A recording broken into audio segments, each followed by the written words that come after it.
Assalamualaikum warahmatullahi wabarakatuh. Halo teman-teman, berjumpa kembali di channel YouTube saya TN Mandala Putra 12.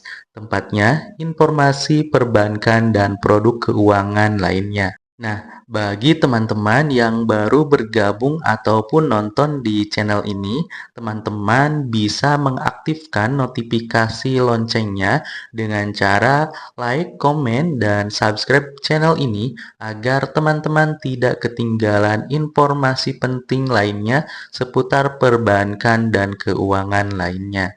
Nah, teman-teman, seperti yang telah kita ketahui bahwa saat ini pemerintah telah memberikan berbagai jenis bantuan untuk masyarakat Indonesia, terutama untuk siswa yang masih aktif di bangku sekolah, baik dari bangku sekolah dasar, sekolah menengah pertama, sekolah menengah atas, hingga perguruan tinggi. Nah, pemerintah memberikan penuh bantuan kepada siswa dengan keluarga miskin, rentan miskin, atau yang masuk kategori khusus agar anak-anak Indonesia tetap dapat melanjutkan pendidikannya hingga perguruan tinggi.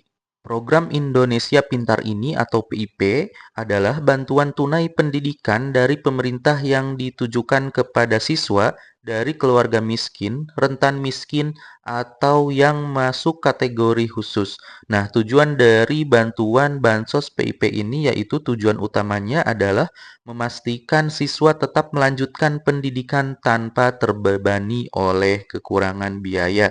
Nah, di sini teman-teman bisa cek syarat penerima PIP ataupun bantuan PIP di tahun 2025. Nah, berikut di sini kriteria penerima bantuan PIP di tahun 2025 yang harus teman-teman ketahui. Yang pertama yaitu siswa dengan kartu Indonesia Pintar ataupun KIP.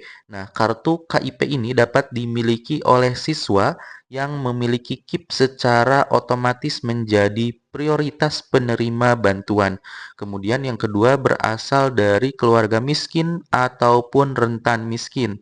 Dengan status ini dapat dibuktikan melalui yang pertama terdaftar dalam data tunggal sosial dan ekonomi nasional ataupun Detsen dalam Kemensos. Kemudian, peserta program Keluarga Harapan atau PKH dan pemilik kartu keluarga sejahtera atau KKS. Nah, jadi teman-teman, kartu KIP ataupun PIP ini bisa dimiliki oleh keluarga yang telah terdaftar di Detsen Kementerian Sosial ataupun yang sedang mendapatkan bantuan lainnya seperti PKH dan KKS. Siswa dengan kategori khusus yaitu termasuk siswa yang pertama yatim piatu ataupun yatim dan piatu, kemudian korban bencana alam, terus kemudian anak berkebutuhan khusus ataupun ABK, tinggal di panti asuhan, anak dari orang tua yang terkena PHK, berasal dari daerah konflik, kemudian dari keluarga terpidana, dan tinggal bersama lebih dari 3 saudara kandung.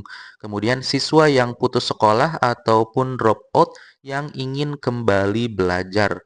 Kemudian yang terakhir siswa di lembaga pemasyarakatan ataupun siswa yang sedang mengalami ataupun menempuh hukuman di lembaga pemasyarakatan anak. Kemudian untuk teman-teman yang ingin cek status penerima PIP secara online, teman-teman bisa melakukannya sendiri melalui handphone ya, untuk mengecek apakah anak ataupun saudara teman-teman termasuk penerima bantuan PIP ataukah bukan. Teman-teman bisa mengikuti langkah-langkah sebagai berikut. Yang pertama, teman-teman bisa langsung membuka ataupun mengunjungi situs resmi PIP Kementerian Sosial yaitu di https pip.kemdikbud.go.id. Kemudian teman-teman bisa menyiapkan nomor induk siswa nasional ataupun NISN yang didapatkan dari biodata raport siswa ataupun raport anak teman-teman sendiri. Serta kemudian teman-teman bisa memasukkan nomor induk kependudukan atau NIK yang terdaftar dalam kartu keluarga. Kemudian teman-teman masukkan data yang diminta pada kolom pencairan penerima PIP. Di situ akan muncul penjumlahan ya teman-teman. Teman-teman bisa menjumlahkan kemudian menghasil dari jumlah tersebut teman-teman. Kemudian sistem akan menampilkan status penerima, besaran bantuan, dan jadwal pencairan PIP. Nah, jadi teman-teman di sini jika ingin melakukan pengecekan status penerima PIP atau bukan, saat ini teman-teman bisa melakukannya sendiri secara online melalui situs resmi pipkemdikbud.go.id dengan menyiapkan NISN dan NIK yang aktif. Kemudian untuk besaran dana PIP di tahun 2025 yang dapat diterima oleh orang tua siswa ataupun siswa untuk menempuh jenjang pendidikan yaitu disesuaikan ya. Berikut rincian jenjang ataupun yang didapatkan bantuan PIP oleh siswa ataupun orang tua. Yang pertama untuk jenjang SD ataupun sederajat yaitu siswa mendapatkan bantuan tunai berupa uang Rp225.000 per tahun untuk siswa baru ataupun kelas akhir, sedangkan Rp450.000 per tahun untuk kelas 1 sampai dengan 5. Kemudian untuk jenjang SMP atau sederajat yaitu Rp375.000 per tahun untuk siswa baru ataupun kelas akhir dan Rp750.000 per tahun untuk kelas sederajat 1 sampai dengan 2. Kemudian untuk jenjang SMA sederajat mendapatkan bantuan tunai Rp900.000 per tahun untuk siswa baru ataupun kelas akhir dan mendapatkan bantuan tunai Rp1.800.000 per tahun untuk kelas 1 sampai dengan kelas 2.